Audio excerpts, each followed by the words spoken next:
तकरीबन 1.5 घंटे की हेयरिंग एडिशनल अटॉर्नी जनरल साहब और डिप्टी जनरल साहब ने कर दी थी।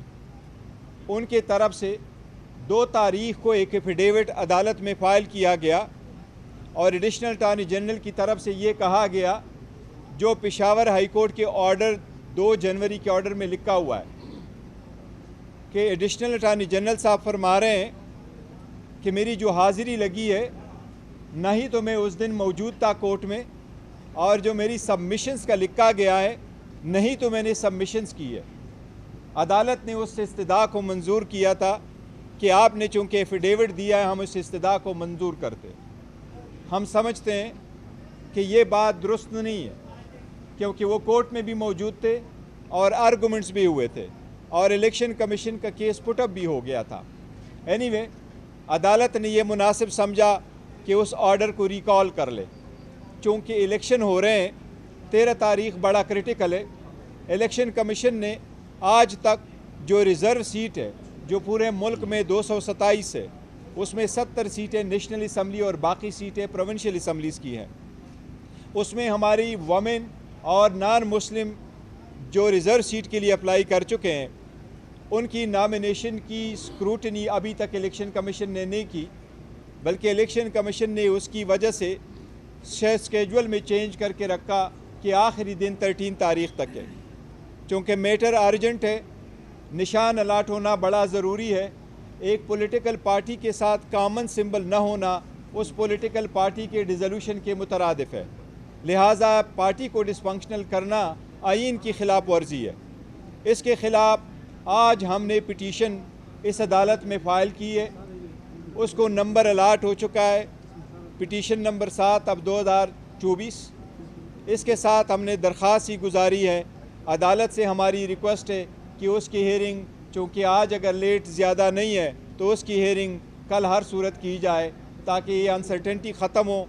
लोगों के फंडामेंटल राइट्स का इशू है, इलेक्शन का इशू है, इलेक्शन की डिले को बचने का भी इशू है, इलेक्शन के free and fair and transparent और इसकी लेजिटिमेसी भी इन लाइन होगा। इसलिए हमारी अदालत से एक दरख्वास्त हमने की है कि इसकी हेयरिंग करे। हमें उम्मीद है इंशाअल्लाह ताला सुप्रीम कोर्ट कल इसकी कोई ना कोई सुनवाई करेगी और हमें बताया जाएगा इंशाअल्लाह। ये बताएं कि आज़ाद सूरत में अगर कोई अरकान जीतते हैं तो हमने ये देखा है कि हार्स ट्रेडिंग और फ्लोर क्रॉसिंग का रास्ता खुल जाता है पार्लियामेंट में और पार्लियामेंट कमज़ोर हो जाता है। वो कौन सी कुव्वतें हैं जो आपको एक बड़ी जो है जमहूरियत से महरूम करके हार्स ट्रेडिंग और फ्लोर क्रॉसिंग की तरफ जाना चाहती हैं? देखिए, वाकई आपकी बात बिल्कुल ठीक है। अगर लोग इंडिपेंडेंट लड़ेंगे और उनके ऊपर फ्लोरिंग क्रॉसिंग का कानून लागू नहीं होगा तो जो भी इलेक्शन जीतेगा, जीत उन इंडिविजुअल की तो ज़रूर हो जाएगी कुछ वक्ती तौर पर, लेकिन इसमें हार सिस्टम की होगी, इसमें हार पार्लियामान की होगी, इसमें हार जमहूरियत की होगी,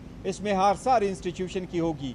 क्योंकि वो मुल्क आगे तरक्की नहीं कर सकता जिसको स्ट्रांग रियासत न मिले, और कभी आपको स्ट्रांग रियासत नहीं मिलती अगर उसके में आने वाला बंदा ख़ुद भी दागदार हो। तो यही तो हम कोशिश कर रहे हैं कि काइंडली इस बात को मद्देनज़र रख के पार्टी को लो कर ले, लेवल प्लेइंग फील्ड सबको दे दे, सबको निशान अलाट कराएं, पार्टिसिपेट करें। यही कानून है, तो यही के लिए हम स्ट्रगल कर रहे हैं। गौहर साहब, ये बताइएगा कि देखिए, वो इंटरम ऑर्डर है, वो इंटरम ऑर्डर के ख़िलाफ़ हम आए हैं। वो अदालत कल देखेगी इस मैटर को, वाकई मेरिट उस पर लगा हुआ है। लेकिन अगर किसी वजह से सुनवाई नहीं होती या अगर हो भी जाए और ऑर्डर आने में देर है, तो हमारे पास सिर्फ एक दिन बच जाएगा, 11 तारीख।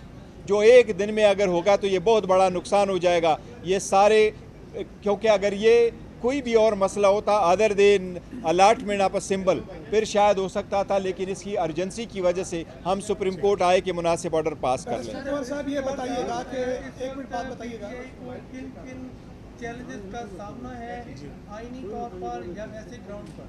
देखिए, हमें जो सबसे ज़्यादा चैलेंजिंग का पूरे मुल्क को इस वक्त सामना करना है वो पॉलिटिकल इंस्टेबिलिटी है, वो एक इकनॉमिक जो डाउनफॉल है इसका है।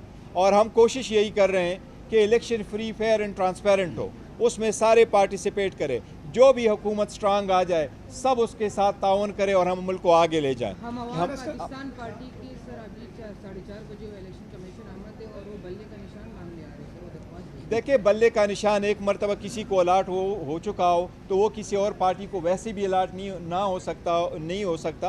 उम्मीद है इंशाल्लाह ताला इलेक्शन नहीं करेगी और यही तो रीज़न्स है कि हम सुप्रीम कोर्ट से इस्तदा कर रहे हैं कि पॉलिटिकल पार्टी का जो हमारा पिटिशनर है उसका हक़ है कि हमें कॉमन सिंबल दी जाए और सबसे पहले हमें अपना बेट वापस मिल जाए। गौर साहब ये बताएं कि आपने यहाँ पर तस्लीम किया है कि वहाँ पर जो है आपकी कानूनी टीम जो है वो इस चीज़ को एक्सपोज नहीं कर सकी। नहीं, हमने आप जब गलत एफिडेविट जमा कराया जाए तो आपको पॉइंट आउट करना चाहिए था। नहीं, ये देखिए मैं आपको बताता हूँ, वो 2 तारीख को उन्होंने जमा किया है, हमारा काउंसिल नहीं था, एक्स पार्टी हेयरिंग हो गई थी और 2 तारीख को कोई नहीं था, हमें नोटिस उस दिन आया है और उस दिन के बाद 3 तारीख को अदालत ने उसको विकेट किया है।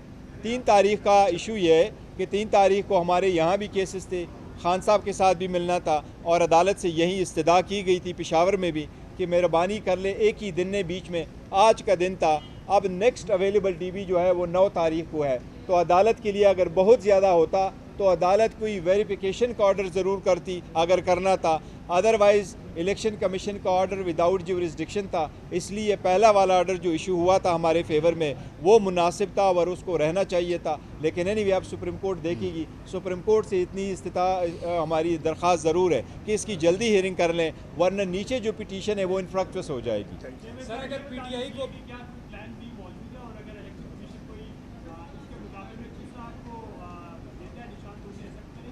देखिए प्लान बी तो ज़रूर पार्टी रखती रहती है, लेकिन हमारी पहली कोशिश यही है कि हमारा बल्ला मिल जाए और अगर बल्ले पे जो भी कोई है, हमने रिक्वेस्ट की हुई है कॉमन सिंबल हमें मिल जाए। पॉलिटिकल पार्टी जब कैंडिडेट स्प्लिट करती है तो उस पॉलिटिकल पार्टी के साथ एक सिंबल होना चाहिए जिस पे वो इलेक्शन में जा सके। तो हम भी एक ही इलेक्शन सिंबल मांग रहे हैं कि पॉलिटिकल पार्टी को आप विदाउट सिंबल ना छोड़ें। ये सारे पाकिस्तानी अवाम की बुनियादी हकूक़ का मसला है, ये वोटरों का मसला है। लोग कंफ्यूज नहीं होने चाहिए, डिसएनफ्रेंचाइज नहीं होने चाहिए। पॉलिटिकल पार्टी को ऐसे आप डिज़ोल्व करके इसे ख़त्म कर दे, ये बिल्कुल गैर यकीनी है और मैं समझता हूँ जमहूरियत के ख़िलाफ़ बहुत बड़ी साजिश होगी अगर ये कामयाब हो जाती है। देखिए इंशाअल्लाह ताला सारे जितने कागजात उन्होंने नामंजूर कर लिए थे जिस भी ग्राउंड पे किए, इंशाअल्लाह ताला जब अदालत के पास जाएंगी, पहले दिन से हम कहते चले आ रहे हैं कि हमें अदलिया पे पूरा एतमाद है। इंशाअल्लाह ताला अदलिया इंसाफ करेगी और सारे रिस्टोर होंगे। एक बात है, 8 तारीख को इंशाअल्लाह जिस तरीके से इन्होंने हमारे सारे नॉमिनेशन फॉर्म रिजेक्ट किए 90% वन आफ्टर अदर, 8 तारीख को इंशाअल्लाह ताला वन आफ्टर अदर ये सारे 90% हारेंगे।